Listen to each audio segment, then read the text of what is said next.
bulan ti Disyembre, desperas ti aldaw iti panakayanak ni Apo Jesucristo.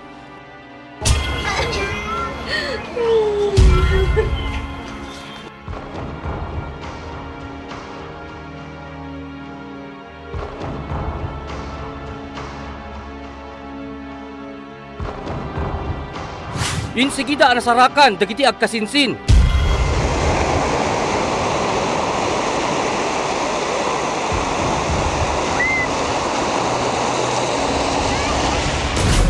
Ganito pala kahirap ang magbigay ng sariling anak, no, mag-alay ng sariling anak. No?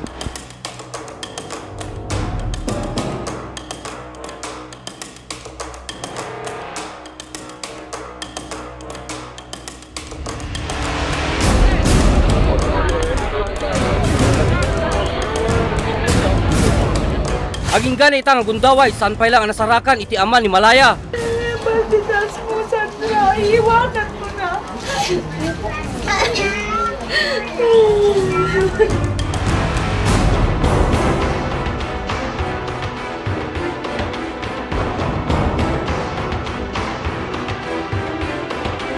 ka nakita, DJ, lakay ko. No, ayan na talaga, no, nakalasa o no, awanin.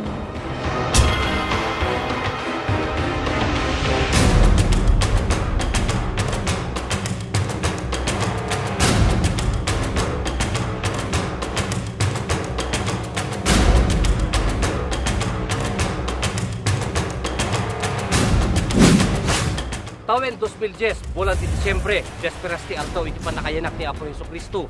Pimusay di kiti agama, pakairamanan iti kanakan na, ken kasinsin iti putot na. Gapuanan iti panakalmes na iti mismo nga lugar.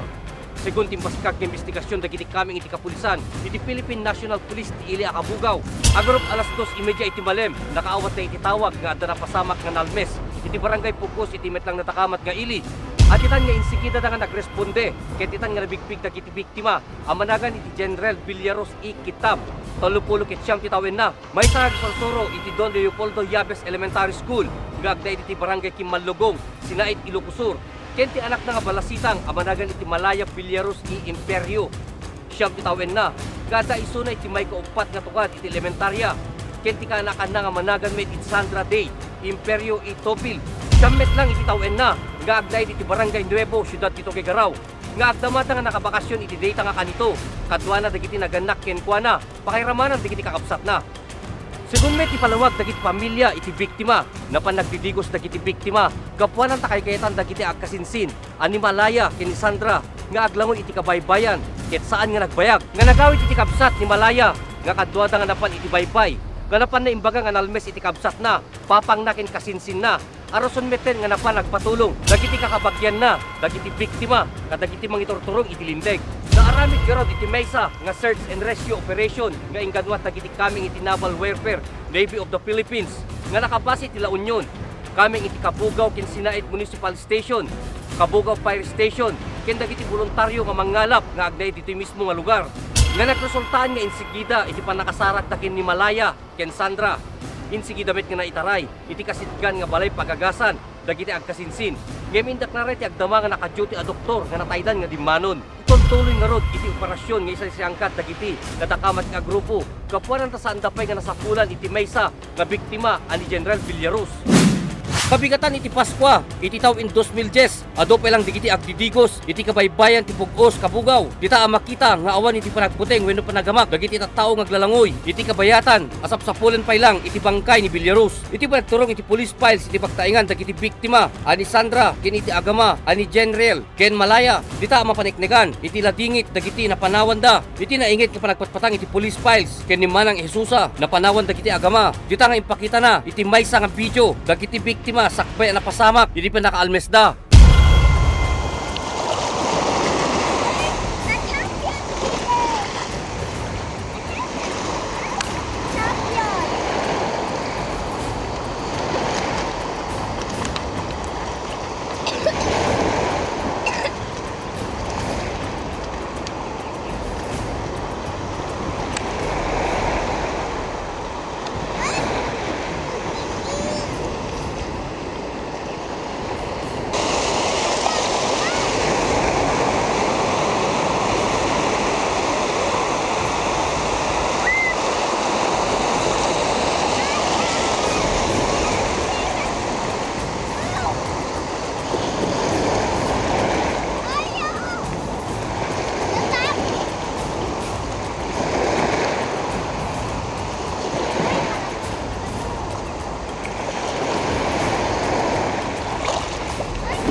ading ka nariga nga i-accept pala dati na pasama.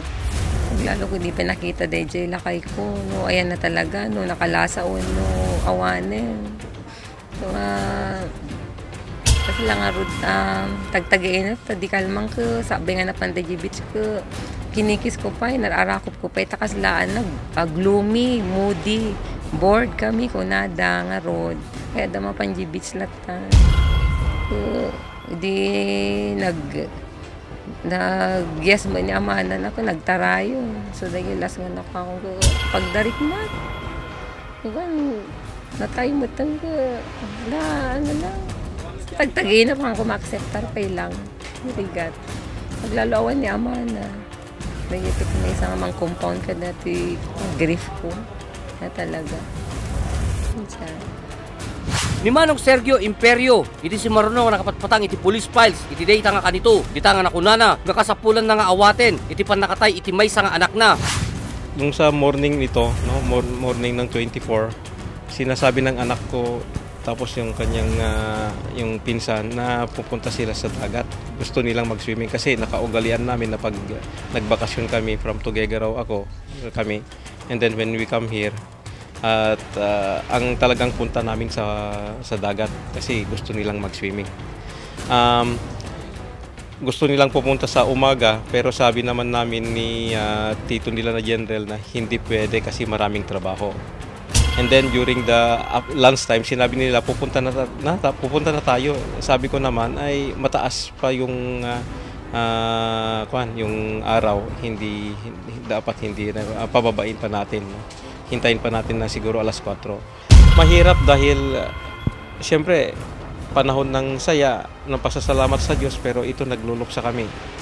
Pero ang unang pumasok sa isipan ko nung nakita ko itong anak ko at yung kanyang pinsan ay parang ito ang hiningi ng Diyos sa amin na gusto niyang regalo para sa kanya. Baka kailangan pa nila ng anghel doon sa langit. Baka kulang pa ang kakanta doon para sa Niño Jesus. Kaya kinuha na itong dalawa. Para sa akin ay, kasi ang Diyos naman, hindi mo naman matatanggihan eh. Hindi mo matatanggihan ang Diyos eh. Kung anong hihingin talaga, ibigay mo eh. Kasi Diyos yan eh. Ang problema lang itong timing, ang sakit. Pero matatanggap namin, pero sigurado na, pati ikaw din, no? Kung ito nangyari sa'yo, no? Kahit na kusang loob mo ibigay itong dalawa, masakit pa rin kasi alam mo na, hindi na sila makababalik. No? Hindi na makabalik. Ang pagbigay pala sa Diyos ay talaga forever. No? Ibigay mo na sa Kanya, wala na. Wala na. Nasa Kanya na. Hindi na siya babalik. Hindi na babalik. Hindi na maibalik yung dati. Kaya masakit sa amin pero in a way parang pasalamat din ako sa Diyos at okay Lord, no, kung ito yung plano mo sa mga bata, you take care of them. You take care of them. Wala na akong mahihingi pa, no. If they are in God's hands, no, and I think they are, no, then they will be very happy there. Iti met aldaw nga nagturong iti police files, iti pagtaingan dagiti biktima, may nga concerned citizen iti napan, nagibaga nga nasapulan dan iti bangkay ni General Villaruz, ket iti nga Dagos Met nga napandan, iti lugar nga nakasarakan da ken ni Villaruz.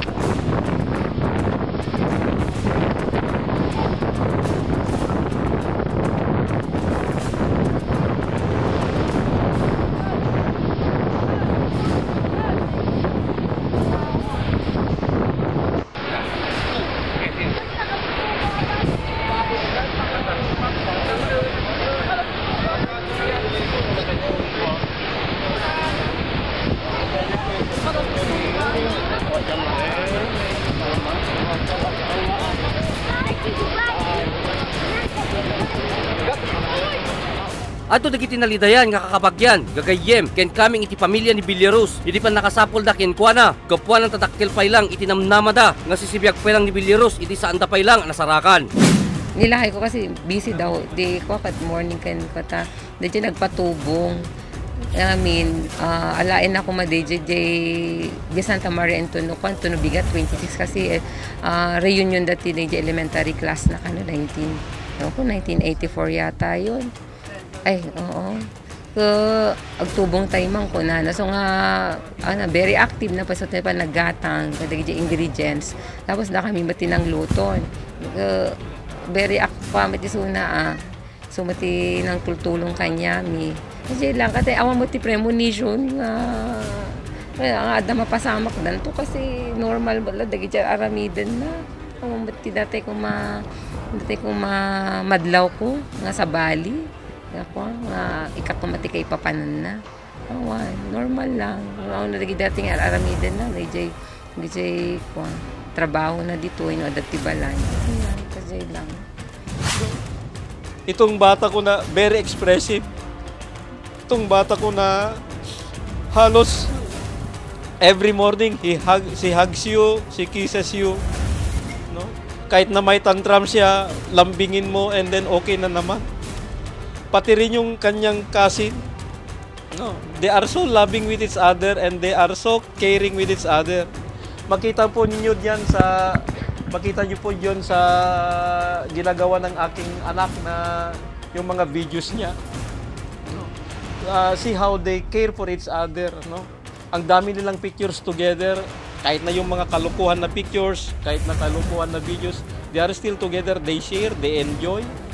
At para sa akin talaga, anghel sila. Dayta nga ro tinaglepasan, iti umuna nga paset, iti programa tayo nga police files. Agsubli pa iti programa tayo, para iti may kadwa paset.